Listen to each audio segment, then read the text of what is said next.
So Congress just blocked Trump's Canada tariffs, not Democrats, but Congress, as 22 Republican senators crossed the aisle, joined every single Democrat, and voted 71 to 29 to strip the president-elect of his Section 232 authority, in a move that legal scholars are calling the most significant clawback of executive power since the Watergate era, effectively ending the trade war before it could fully begin.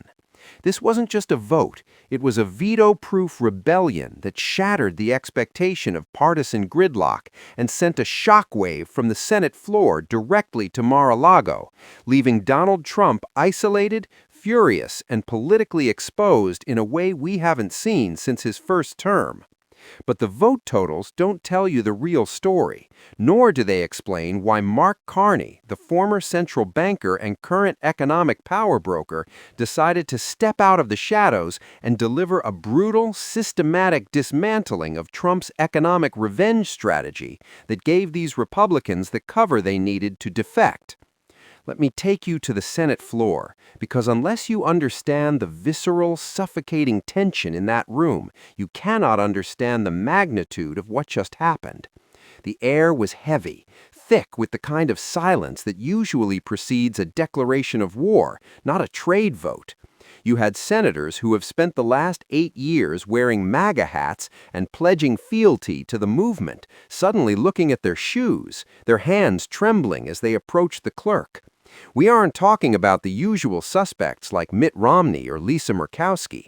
We are talking about senators from deep red agricultural states, men and women who were told by their constituents that a 25% tariff on Canadian goods wasn't a negotiating tactic, it was a death sentence for their local economies. When the clerk called the roll, the ayes didn't just trickle in, they cascaded, breaking the filibuster threshold and then smashing through the veto-proof barrier of 67 votes, landing at a decisive 71. This is the moment you need to hit subscribe, because this changes everything about how the next 4 years are going to play out, and we are the only ones analyzing the mechanics of this power shift in real time. What passed yesterday was the North American Trade Stability Act, a piece of legislation that was drafted in secret over the last 96 hours, specifically designed to gut the Trade Expansion Act of 1962. For decades, presidents have used Section 232 to impose tariffs based on national security concerns, a loophole that Trump exploited masterfully during his first term. But this new act creates a legislative firewall. It introduces a snapback mechanism, which states that if a president attempts to leverage tariffs against a USMCA partner without a direct congressionally declared act of war, the tariffs are automatically null and void within 14 days unless both chambers of Congress vote to sustain them. It literally flips the script. Instead of Congress needing a veto-proof majority to stop the president now needs a majority of Congress to start the trade war.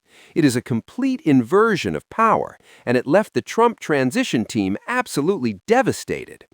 But to understand why these senators broke rank, why they risked the mean tweets and the primary challenges, you have to look away from Washington and look at the ground level, at the human wreckage the mere threat of these tariffs created. Take the story of Mike Reynolds, a third-generation dairy farmer in western Wisconsin, whose operation was already running on razor-thin margins. When Trump announced the tariffs on Truth Social last week, the futures market for milk solids collapsed overnight. Canada is the largest export market for Wisconsin dairy. Without it, the milk has nowhere to go but down the drain. Mike didn't call his senator to complain about politics. He called to say that he was looking at his herd of 400 Holsteins and realizing he would have to cull half of them by Christmas if this policy went through. He wasn't speaking in abstract terms about GDP. He was talking about the destruction of a family legacy that survived the Great Depression but couldn't survive a trade war with our closest ally. Then there's the story of Sarah Jenkins, a logistics manager at an auto plant in Detroit. The supply chains between Michigan and Ontario are so integrated that a single car part might cross the border 7 times before the vehicle is finished. Sarah told her representative that a 25% tariff wasn't a tax on Canada, it was a tax on her factory floor.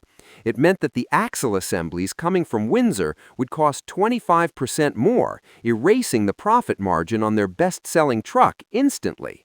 She explained that they weren't planning layoffs for next year, they were planning them for next week. These weren't partisan Democrats. These were the people in the worn Carhartt jackets who voted for Trump in 2016 and 2024 because they wanted economic protection, only to realize that this specific form of protection was going to suffocate them. This groundswell of panic from the heartland created a pressure cooker that the Republican Senate conference could not ignore. But while the farmers and auto workers provided the emotional impetus, it was Mark Carney who provided the intellectual ammunition.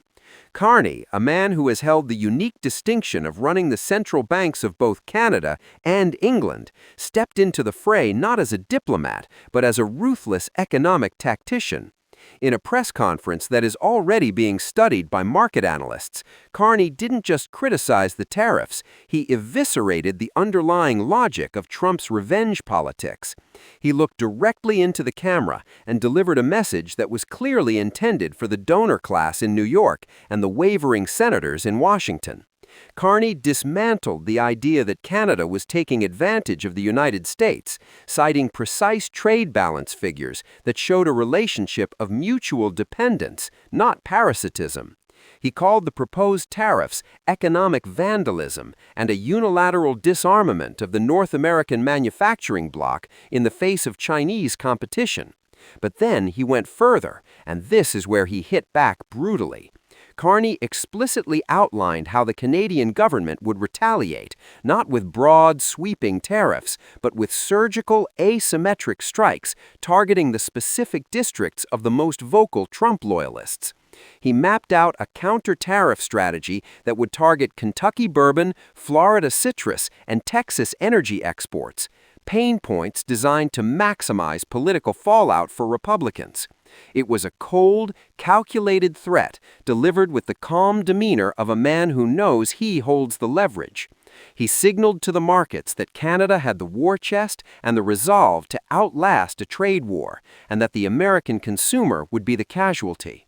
This was the adult-in-the-room moment that the Koch Network, the Chamber of Commerce, and the Business Roundtable had been waiting for. They mobilized immediately.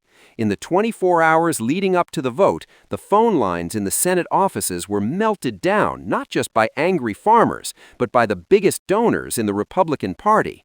These are the people who fund the super PACs, the people who make the re-election campaigns possible. They told the senators in no uncertain terms that if they allowed Trump to blow up the USMCA, the checkbooks would close. The message was clear. We paid for deregulation and tax cuts, not for a trade war that destroys our supply chains. This combination of grassroots anguish and high-level donor pressure created a pincer movement that